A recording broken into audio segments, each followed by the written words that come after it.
Published, 9:45 the 28th of April 2018. Simon Parkin Kathleen Turner, who is bringing her show Finding My Voice to the region. Photo, Monica Simoes. Kathleen Turner's sparky attitude, husky voice and sex appeal turned her into a star with a string of hit films in the 1980s and 90s. Now she is telling stories from her career and singing songs in a new one-woman show coming to the region. Kathleen Turner, who is bringing her show Finding My Voice to the region. Photo, Fane Productions. I am just so tickled at the thought I can do it all, chuckles Hollywood star Kathleen Turner in that famous smoky voice. I never thought of myself as a singer. I actually have perfect pitch, but when I came to New York aged 22, every lead in anything was a soprano and that was never going to be me. I can actually sing Old Man River in the original key. I think I'm one of about 7 women who can do that. The showbiz veteran, now 63, who was one of the biggest film stars of the 1980s and 90s, is talking about her latest starring role, her solo cabaret show Finding My Voice, that sees her lending her husky alto to classic tunes from the American songbook and telling stories. It is a deeply personal account of her career spanning over 40 years in the Hollywood limelight, on Broadway and in the West End, and brings her to the region for 2 shows next month. Kathleen Turner and William Hurt in Body Heat. Photo, Warner Brothers. This is not a script given to me that I find a way to work.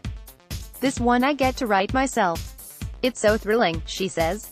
Amongst the songs she performs are Fall in Love, On the Street Where You Live and Every Time We Say Goodbye. I've never sung, I mean, not publicly, but I wanted to explore what I could sing and we started to find songs we loved and I felt good singing, she says. I have a deep voice and I like the feel of it. Then I would tell a story that the song reminded me of and eventually we just said, why don't we make a show? A one-woman show. Kathleen Turner, who is bringing her show Finding My Voice to the region.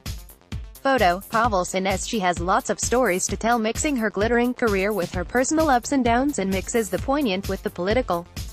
Like when I was shooting Peggy Sue Got Married, she elaborates. I flew my grandparents in on the day I was filming a scene with Peggy Sue's grandparents, including an actor called Leon Ames, who was 83. His line was, when's it going to be? Friday or Saturday? And he was saying, when's it going to be? Thursday or Friday? Oh, give me another take. Eventually from behind the camera I hear, oh for heaven's sake, Friday or Saturday? I went, Grandmommy, and she said, well, I'm 85. If I can retain it, why can't he? Turner was born in Springfield, Missouri. Her father was a U.S. Foreign Service officer who grew up in China, where Turner's great-grandfather had been a Methodist missionary. Kathleen, her sister and 2 brothers were raised in what was a strict conservative Christian household, and her interest in performing was discouraged by both of her parents. Kathleen Turner and Michelle Douglas in Romancing the Stone. Photo, 20th Century Fox. My father was of missionary stock, she explains. Theater and acting were just one step up from being a streetwalker, you know. So when I was performing in school, he would drive my mom there and sit in the car. She'd come out at intermissions and tell him, she's doing very well. Her father's job meant they grew up aboard, and she graduated from the American School in London in 1972. The same year her father died of a coronary thrombosis, prompting the family moved back to the United States. We ended up back in Springfield, Missouri, with my grandparents. The greatest culture shock of my life. She studied theater at the University of Maryland and moved to New York the minute she could. The second I finished university my car was packed, she recalls. I was supposed to share a flat with another woman, but when I got there she and her boyfriend had reconciled and he'd moved in, so I spent my first night in my car. New York was very frightening back then, but when you're 21, you're invincible. Kathleen Turner and William Hurt in The Accidental Tourist. Photo, Warner Brothers. She made her television debut in daytime soap The Doctors, but it was playing the ruthless Maddie Walker, one of the definitive screen femme fatales, in Body Heat that made her a film star. That was my first film, she points out. But I never moved to Los Angeles. People understand it better now with all the revelations coming out, but it was a very hostile environment towards women, the way they treated women, the disrespect, the sense that you were just a prop. She ever experienced it firsthand, but she was well aware of the reputations of certain individuals in the business. You know when it's creepy, as she points out. Kathleen Turner at the LA premiere of Dumb and Dumber 2. Photo, Richard Shotwell, Envision, AP. I got an email from my ex-husband when the whole Weinstein thing started.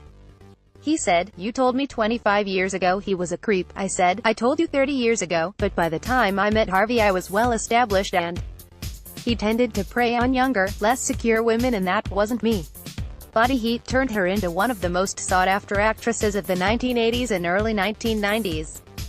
However, she sidestepped being stereotyped as a femme fatale, opting for comedy alongside Steve Martin in The Man with Two Brains and romantic action adventure Romancing the Stone, on which she struck up a sparky chemistry with Michael Douglas that later revived in the sequel The Jewel of the Nile.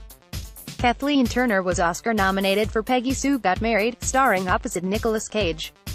Photo, TriStar Pictures. She was nominated for an Oscar for Peggy Sue Got Married in 1987 and also won acclaim for Prizzi's Honor with Jack Nicholson, but her personal favorite is The Accidental Tourist. With her deep voice and smoldering sexuality, she was often compared to a young Lauren Bacall.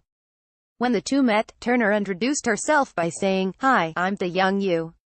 It is an image that she played with in Who Framed Roger Rabbit, providing voice of cartoon femme fatale Jessica Rabbit, intoning the famous line, "I'm not bad, I'm just drawn that way."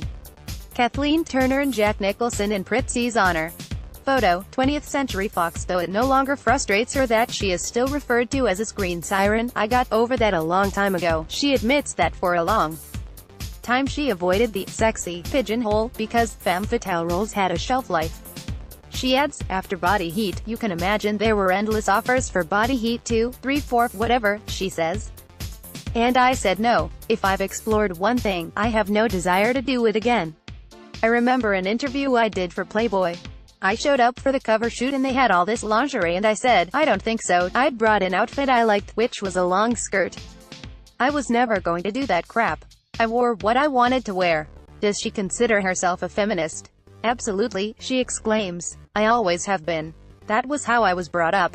She does a lot of work for women's groups. I'm chair of the Board of Advocates for Planned Parenthood. We are clinics. We take care of women and their health. We were designed originally to help women plan their families.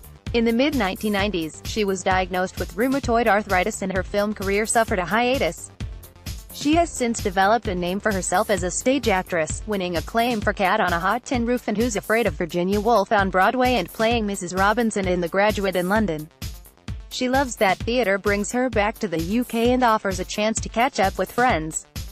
I became good friends with Maggie Smith when we were in theaters next to each other. I was doing The Graduate and she was doing The Lady in the Van and there were all these barriers and police and everything for me, and I'd come out, look over and see Maggie Smith just come out of her stage door and walk away. And one day I got a note from her saying, "May I borrow a barrier?" So I carried the barrier over and asked if she'd have dinner with me. So Thursday nights we used to have dinner at the Ivy and used to stay so late we'd close the place.